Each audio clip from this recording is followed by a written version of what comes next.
I've reviewed the other books of the Black Snow comic before, including the I'm Famous spin-off comic that followed the Lone Wolf character. Or was it Black Snow that was a spin-off? In any case, the creators of Black Snow have sent me their latest comic book of the Black Snow franchise, Black Snow 2 Drink Minimum, by Michael Ballestieri and Alex Sequig, if I'm saying that correctly. And you can find this more at blacksnowcomic.com/BSTDM. If anyone can recall my reviews of the previous Black Snow comics, they will remember that they were less than favorable. There were many issues with the art, to say the least, and the writing didn't quite capture my attention. The creators were determined to have me review the Black Snow follow-up, so I am obliging them by giving them a review with a fresh start. The images that I'll be using for this review is from the webcomic series at that website. The actual comic book printed a little bit darker than these a little bit darker, maybe by 20%, but it's still serviceable. So anyway, the cover.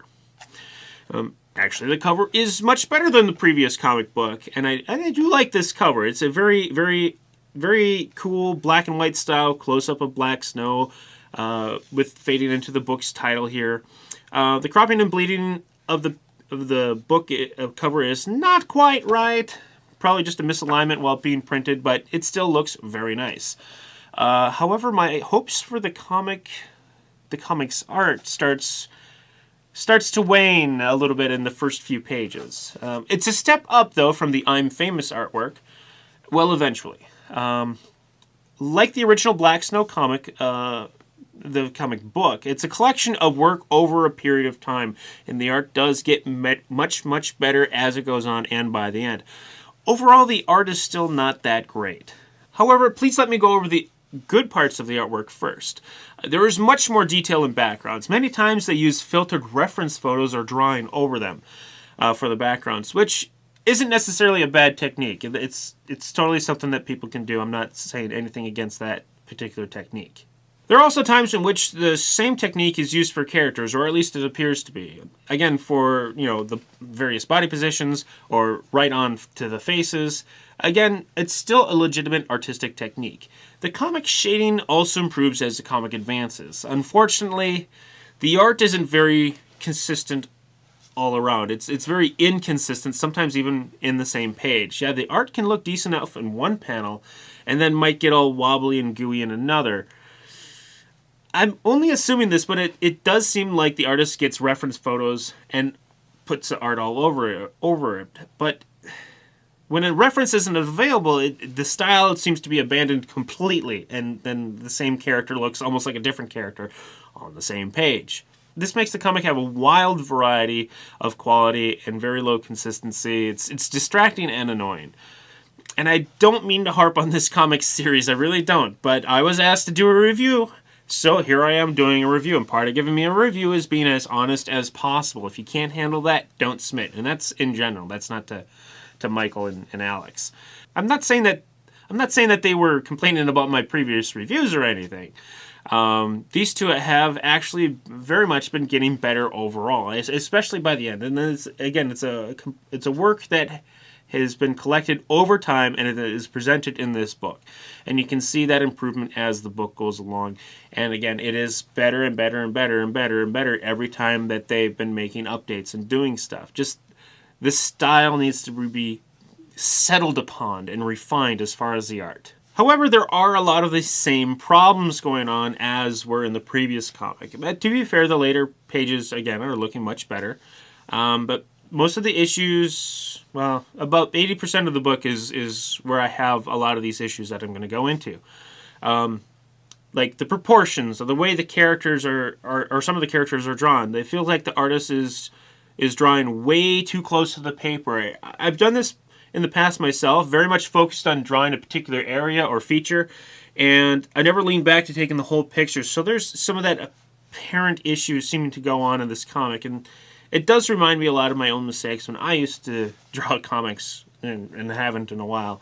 I could probably restate a lot of the suggestions and ideas for this comic book from the last Black Snow comic review. Again, it does look like they're using photo references for characters, but again, there's still that inconsistency between close and far shots. in which the characters look sometimes like completely different people. Anyway, I'm done talking about the art, but it's overall better than the prior series, and especially the last 20% of the book. All right, so what about the writing? Well, that's actually much better than before. I still have a couple of issues here and there with the focus of the storyline, but that could be just the red herrings I'm chasing.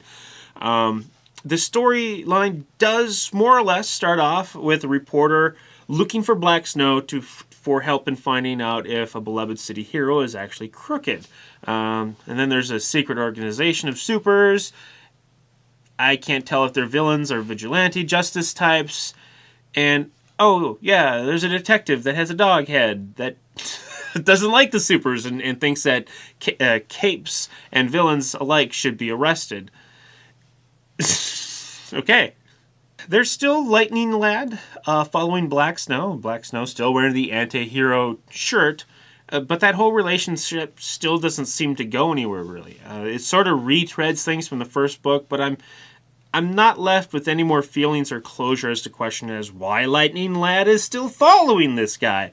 We also have a friend of Black Snow who's trying to work up the courage to ask this girl to be his girlfriend. And honestly, this character feels like the most real of all the characters in this book. The story in this comic book is full of plot and content. Overall, much better than the previous Black Snow comic. I have my qualms over parts of the storyline and the overall cohesion, but my biggest issue is that Black Snow doesn't really grow as a character. At least I don't feel like he does.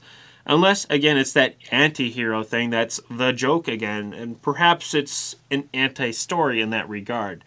I mean, if that's what they're going for, then yeah, I can see that, and it works in that respect. Still, some other characters have their own arcs, many don't. I don't think I'm really giving anything away in this review. The comic does end with the possibility of more, since so few plot lines have been unclosed. The real question is, can I recommend this comic to other people?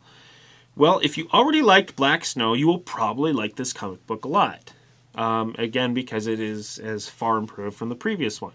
If you weren't keen on Black Snow at all, you probably won't like this comic very much at all. I could probably recommend this comic for people to learn from.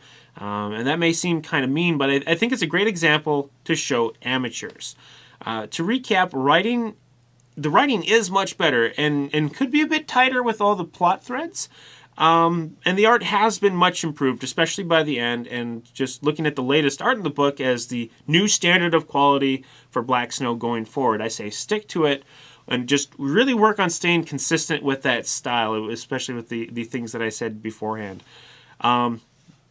Once again, that was Black Snow 2-drink minimum, and you can find that at blacksnowcomic.com. If I got that wrong, just look below in the show notes or on this video where I have the proper URL listed so that you can go check this out. We just got 2 more video comic reviews left, and then our comic reviews are going to be going just to text as I work on a new video web series for the Webcast Beacon Network, and I'll probably be announcing that at the end of the last video comic review that I'll be doing.